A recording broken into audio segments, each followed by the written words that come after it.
live from the westernunion.com VIP lounge. Are you guys excited? Come on now, Above and Beyond is here. You guys are going to get to meet Above and Beyond. How cool is that? Who was at the show last night? Who's going to the show tonight? Wasn't it an amazing show? All right, are you guys ready? All right, here we go. All the way from London, we got the Trance Kings here, Above and Beyond. Give it up.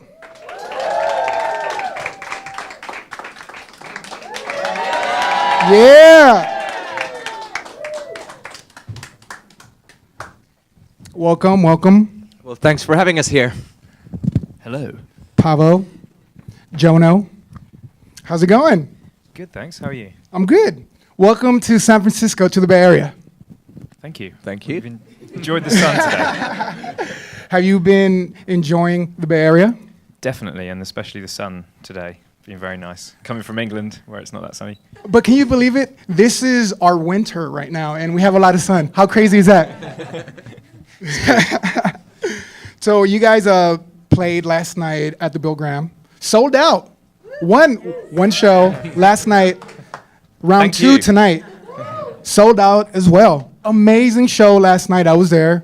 Awesome. You guys, your production was just mind-blowing. Oh my God, you had lasers. I'm a sucker for lasers. I'm a sucker. Yeah.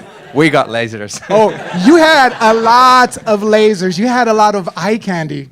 Well, 3 lasers, but they're good lasers. It looked like 5 lasers. You know, really, the really wonderful thing about this tour has been that because it's part of our big bus tour, it's the biggest one we've ever done before. So we're traveling with a lot of our own production, and we've got an incredible crew. So what we've been doing here is really the result of about 5 years of doing these shows, but also now I think it's our 5th week on the bus tour. So the team's like You guys really are on a got bus together again. too, no airplanes. It's actually really nice because you can sleep after the gigs properly. You can you arrive, you wake up and you're in the next town, so it's kind of nice. So who came up with the production idea of this tour? Was it you guys, or do you have a team that puts this together for you guys? We've got a big team. I mean, our lighting director is very heavily involved, but also Parvo's very visually focused. So, Parvo's very influential on that side of things, really. But Neil Marsh is our LD, and he's been doing the show production with us for I think 5 or 6 years now. And he's done Madison Square Garden with us. He did the Forum with us, and he's here in San Francisco with us. So we're really glad to have talented people like that part of our team. Yeah, you guys played the Garden and the Forum, iconic venues. Did you ever think you were going to be playing there? No. Arenas. No It's way. like 15,000 people. No, I mean, the music came from the clubs, and we've never sort of tried to kind of make it anything more than that as such, in many ways. But because we kind of took a path, I guess, writing songs, it became more that way. Originally we were writing kind of club instrumental tracks, and we still do those as well. And then, when Tony joined and we formed Above and Beyond, we started writing a lot more song-based stuff, and that I think is why we're able to do those, because people know songs more than they know instrumentals generally. How do you prepare for a show? Do you have like a routine? Do you meditate? Do you do jumping jacks? What do you do? Well, we do try and keep fit on the road, but I think mainly it's just making sure you're in a rested state. The worst thing to do, which I did this week, but it was good fun still, because it was kind of weird, but it was fly in and do the gig from London. So as long as you've got a couple of days to acclimatise, because on Wednesday I played Phoenix straight after the plane, and that's kind of challenging. You need a few coffees. Yeah, I was just going to say a good latte every now and then Yeah. doesn't go A amiss. little shot of espresso. So there's a reason you guys are on tour to promote the new album. We Are All We Need. The album is amazing. Amazing, right? And the thing about this album, to me, there's so many, it's very emotional. There's so many emotions to the album. Like tracks like, let's see, like Blue Sky Action. To me, it's like a happy track. It's very happy. We're All We Need is it's very sad to me. Those vocals are they're amazing. And then Peace of Mind is very aggressive. It's very aggressive. And then there's All Over the World, another happy song. It's funny because you could interpret any of those songs in the opposite direction almost as well. And sometimes what we try and do is like juxtapose like a harder backing against maybe an uplifting lyric just to give it some contrast as well. You can see him a certain way, and those are really fascinating for us. Like the way you describe, Peace of Mind as aggressive for me. It's one of the most uplifting, like really embracing kind of but wonderful. The backing is kind of the actual groove is quite aggressive, I guess. Yeah, as yeah. well. When I first heard We're All We Need, I actually wanted to cry. Seriously. And that's a song about companionship, really. So. And it's very touching. Yeah. It's very touching. Yeah. What are your favorite tracks on the album? God, it's hard to pick. One of my favourites would be Counting Down the Days, Little Something as well, I think. Two of my favourites. But also Blue Sky Action as a kind of big song to play at festivals works well as well. So, yeah. Are you guys going to be going to Miami? You and Tony are going. Yeah, I'm going there with Tony. We're doing Mana Studios. Is it Mana Studios? Is that the name of the venue? So, yeah. Yeah, we're doing our own show basically, but it's going to be at Mana Studios. I think it's on the Thursday, 26th. I think that's right. There's a lot of festivals that are going to be coming up, like EDC. Are you guys going to be playing at EDC? Can you tell me? Or is it a secret? I can't. Do you know what? I can't remember if we're allowed to tell anyone anything yet. So I hope so. That's all we'll say, I guess. Sorry, management.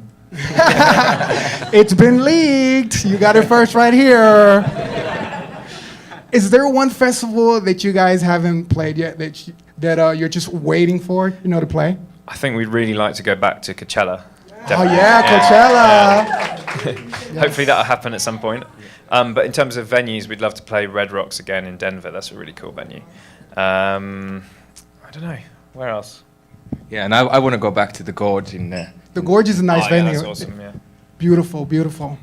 So what's been, since you guys are on tour, which venue has been your favorite that you played at? That's Difficult questions. That's hard to pick. The Bill Graham in San Francisco. There you go.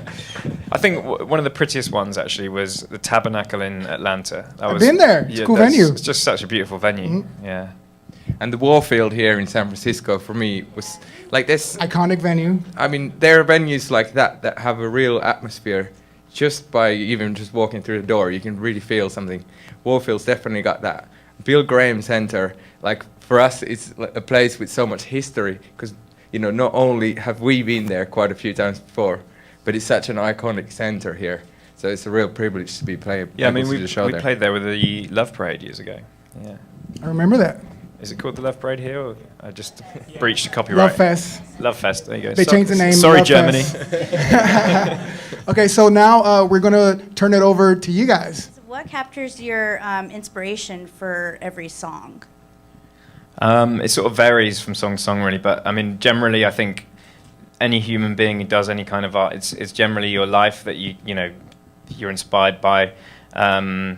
So yeah, things that happen to you, and also just playing around with sounds. Sometimes you'll hear a sound, or you hear another record even, and that can inspire you to make something that you wouldn't necessarily make something the same as that record, but it might send you off in another direction in a strange way. So we always say there's no output without input. So any kind of thing that you experience. So as a fan, I Trance Around the World for us was, basically how I fell in love with you guys.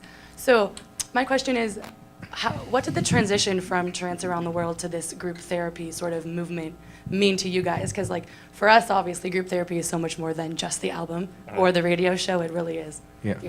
Well, it was obviously a really big thing for us to do that, and it felt kind of almost scary to change the name of something so central to everything that we do. Trance Around the World, we obviously had done 450 shows. Yeah. But I think ever since Group Therapy, the album came out, we started seeing people say how, I'm tuning in for my weekly group therapy, and and it had sort of grown to be such a sort of over explaining everything that we do that it felt like the right moment to do it. And given that we're in India doing the show as well, like where better to reincarnate our show. And now looking back at it, I mean, it was a big risk, but it feels like it was the right thing to do, and I'm really proud that as a team we took that risk. And yeah, I mean, we didn't change the show name to change the content of the show, although it does allow us to be more flexible, not having a genre in the name of the show, which personally, from my perspective, is really unhelpful, because if I was starting a radio show now, I wouldn't name it after any genre. But I think the big problem with continuing it as Trance Around the World for me would have been the fact that we can't own the brand Trance, because if Trance goes somewhere we don't want it to go, then, you know, we've still got that name as our radio show, and it felt like Group Therapy is actually a much more powerful brand for us. We can still play trance music on there, but it's our own brand, and, you know, trance can do what it wants, and we can play trance tracks on the show still, but actually we've got our own brand that's something, you know, world above and beyond, rather than world trance, which you know, is a moving zeitgeist that we can't be in control of, I guess. Hey, I wasn't there last year, but during the Ultra Miami, when it rained, can you guys like describe that? Because I watched it streaming, and it gave me the chills just like watching it from online. Did you watch the stream or the stream? Boom, boom. Okay, it was me and Tony at Miami, and well, the mistake I'd done, I was watching the stream the night before to check out what it's going to be like, so I was fully aware how many cameras there are everywhere, and how like so many people are going to watch what's going to happen. And we'd done 5 days of preparation. We came into the show the most prepared we ever have. You know, I was so proud. I knew we were going to go and rock, you know, the main stage at Ultra.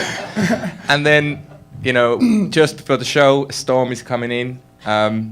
You know, about, I don't know, 15 minutes into the set, maybe 20, it starts raining. It starts really raining. Smoke starts coming out of our decks. That's scary. Cameras are pulling in. You know, things really break. And then the decks went into emergency mode, didn't they? Yeah, Just start looping a bar of music. Yeah, and it was one of the most high pressure situations I've ever had on stage, and especially knowing that it's all being live filmed, it really didn't feel nice, frankly. It was only after the show when me and Tony walk off stage. And like all our management, all our friends, everybody's like, that was like the best thing ever. We're like, no, really? People like the accidents, I think. You know, they're like a bit of humanness.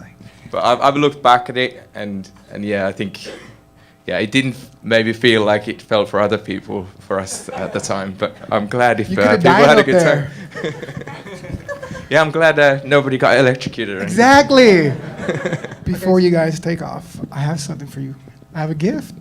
Are you guys ready? Bring it on. Go for it. This is very cool right here. This is courtesy of the homie Too Tall. Shout out to Too Tall.